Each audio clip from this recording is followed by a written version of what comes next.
أعوذ بالله من الشيطان الرجيم بسم الله الرحمن الرحيم.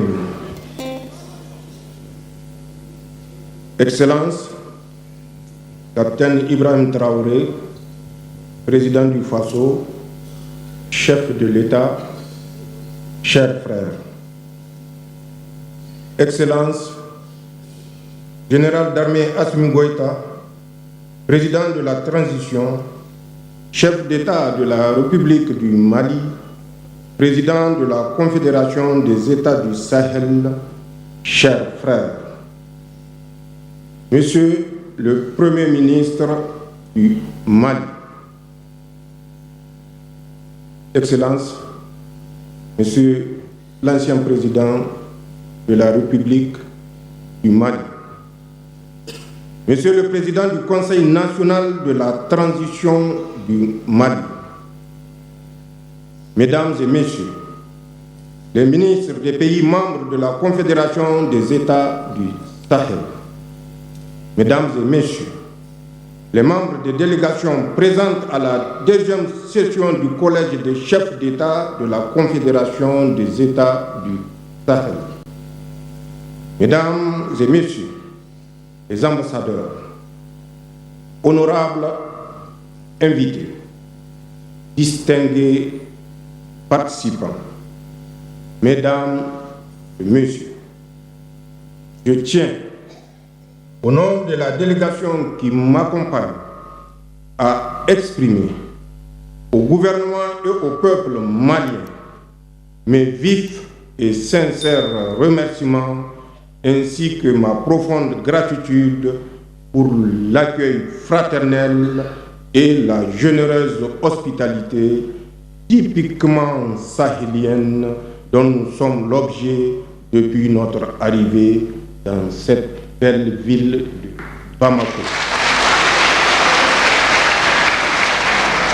Mesdames et Messieurs, après le sommet historique de Niamey du 6 juillet 2024, consacrant l'avènement de la Confédération des États du Sahel, nous voici réunis aujourd'hui à Bamako à l'occasion de la deuxième session du Collège des chefs d'État pour, ensemble, renouveler notre ferme engagement à poursuivre et consolider l'œuvre irréversible de construction de notre Confédération.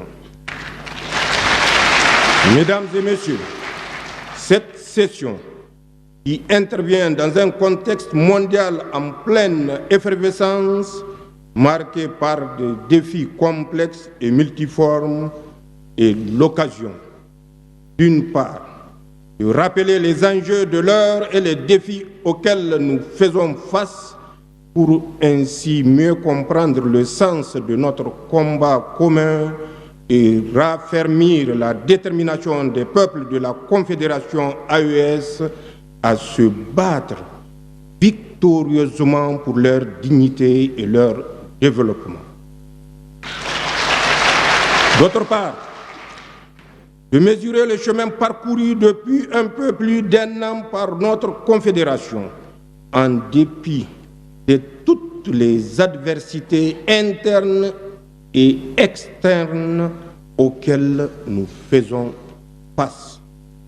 Elle est enfin l'occasion d'envisager collectivement les perspectives qui sont les nôtres pour plus de progrès dans l'opérationnalisation de notre Confédération et afin de répondre aux aspirations légitimes de nos populations.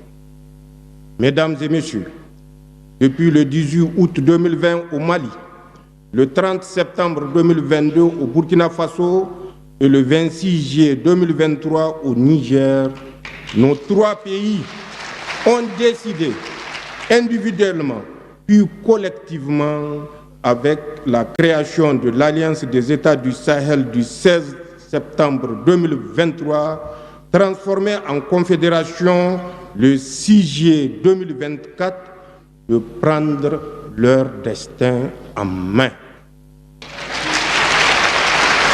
Cette décision, nous l'avions prise en toute responsabilité et en pleine connaissance des enjeux et des défis qu'elle comporte, ainsi que de toutes les conséquences qui y sont potentiellement attachées.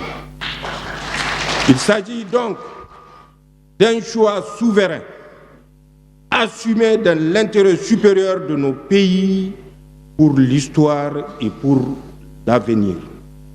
En effet, après plus d'une décennie de massacres de nos innocentes populations, dans l'indifférence totale des uns et la complicité active des autres, nous ne pouvions continuer à tolérer la permanence du système de prédation inefficace et corrompu mis en place dans nos pays. D'autant plus qu'aucune perspective de sortie de crise n'était en vue. Pire, des indices concordants accréditaient la thèse que le système en place n'avait pas la solution à notre problème sécuritaire. Il était plutôt une importante partie problème. Mesdames et messieurs, face à cette situation, nous avons clairement compris les enjeux qui menacent jusqu'à la survie même de nos peuples. En premier lieu, cette situation a été créée pour favoriser l'exploitation de nos ressources et entraver les aspirations légitimes de nos peuples à une vie meilleure, au progrès et au développement. En effet, c'est l'exploitation néocolonialiste de nos ressources qui explique en grande partie la situation de pauvreté de nos populations. Nous ne pouvions plus accepter de laisser nos pays dominés par ceux qui veulent nous maintenir dans la pauvreté, tout en faisant semblant de nous aider et exiger de nous gratitude et reconnaissance.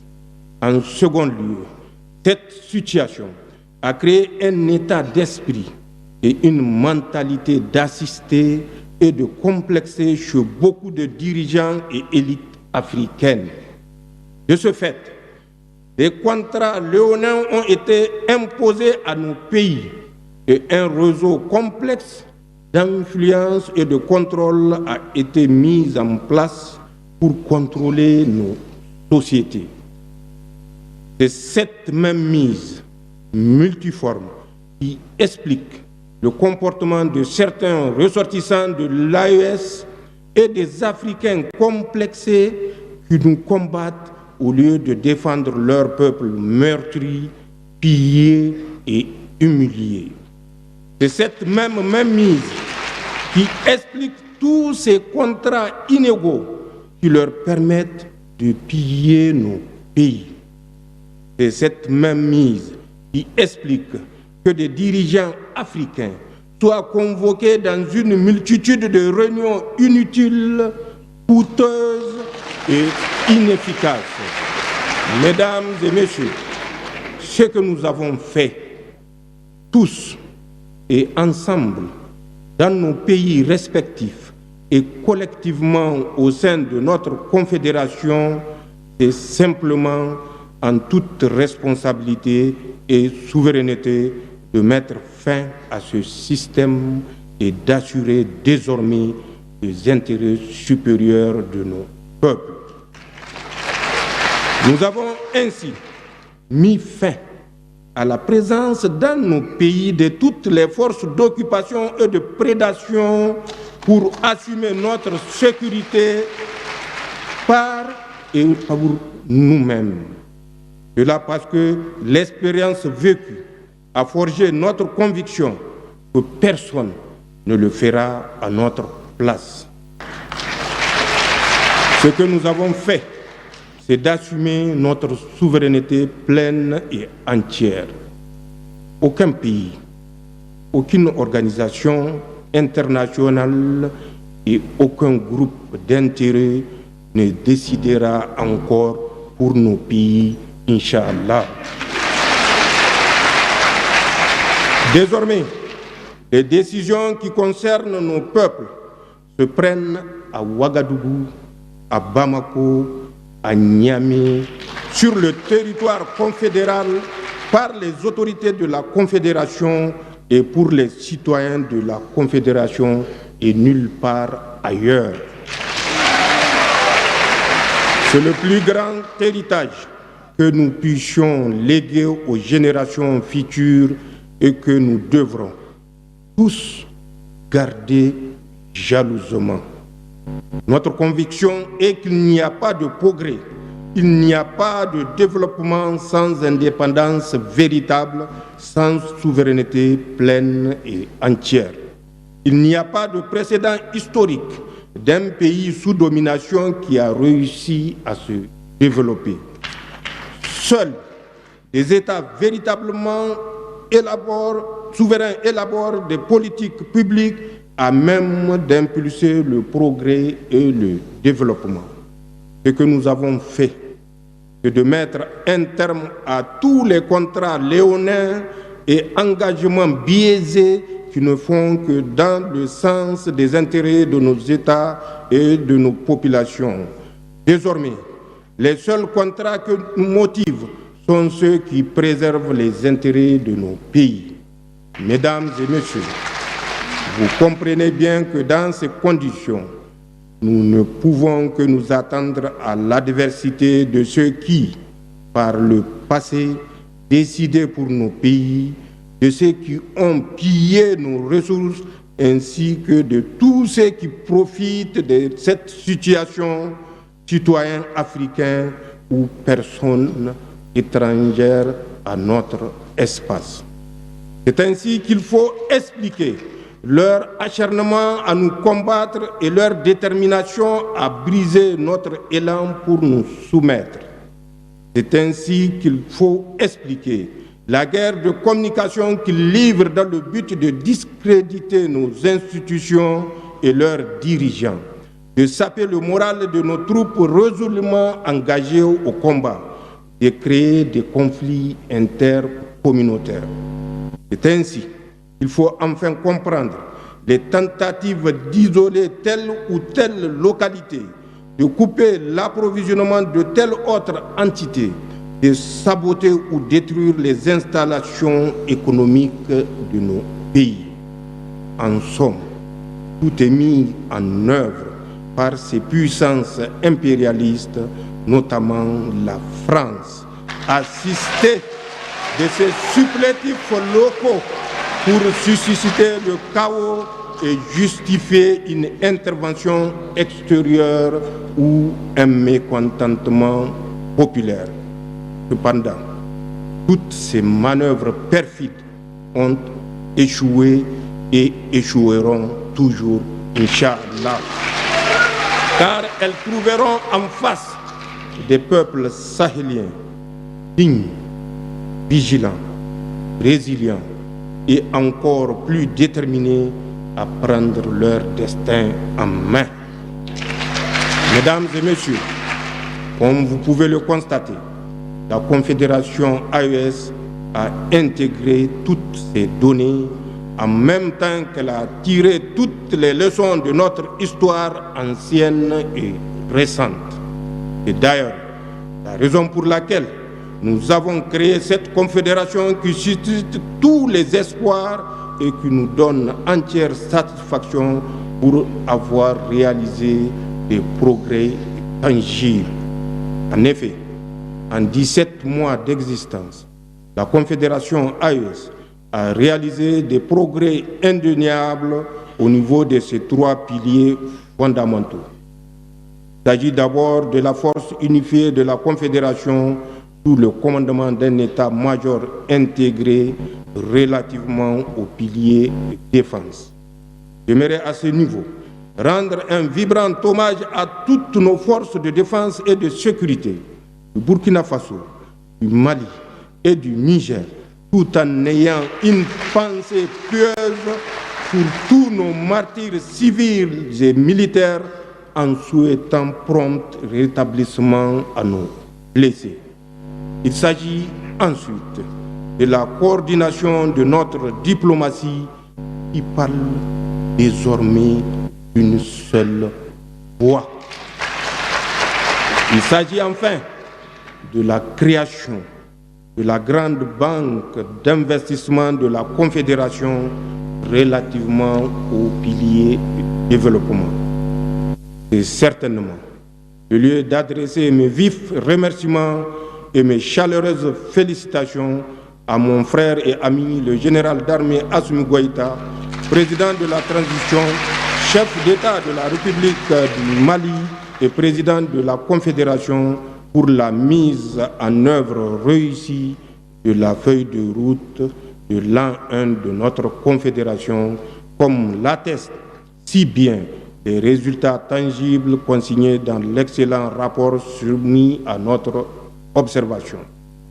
Les peuples dignes et résilients du Sahel lui seront reconnaissants pour son leadership, son engagement sans faille et le brio avec lequel il a porté haut les idéaux de la Confédération durant ce mandat, en dépit du contexte d'adversité sans précédent que j'ai évoqué plus haut.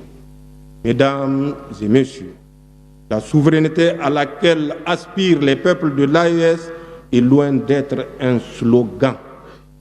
C'est un sacerdoce, un engagement quotidien qui se traduit par des actes concrets au niveau de tous les pans de la vie nationale. Elle répond à une vision stratégique clairement exprimée à travers le processus de refondation en cours dans l'ensemble de la Confédération. Le combat que mène l'AES est un combat pour la renaissance africaine. Il porte en lui les germes d'une Afrique libre et souveraine dont l'AES est l'embryon. Ailleurs, il faut se rendre à l'évidence que l'AES constitue un rempart, une digue contre l'expansion du terrorisme sur le continent.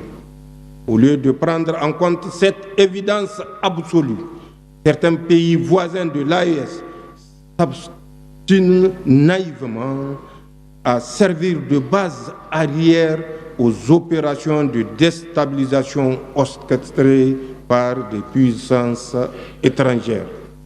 Il est temps que ces États se ravissent et prennent conscience que leur statut réside plutôt dans l'unité africaine, dans une franche coopération sécuritaire sous-régionale et régionale, et non dans la satisfaction d'intérêts étrangers au détriment de ceux de leur propre peuple. Mesdames et messieurs, au Sahel, nous avons fait de la sécurité un choix stratégique prioritaire contre tout autre dictat politique étranger incompatible avec nos valeurs socio-culturelles. Il y va de l'existence même de nos pays en tant que nation, car la crise sécuritaire qui sévit chez nous constitue une menace existentielle. Comme l'a dit si bien Cheikh Anta Diop, la sécurité précède le développement. Au Sahel, il n'est pas exagéré de dire que la sécurité précède tout. Je dis bien tout.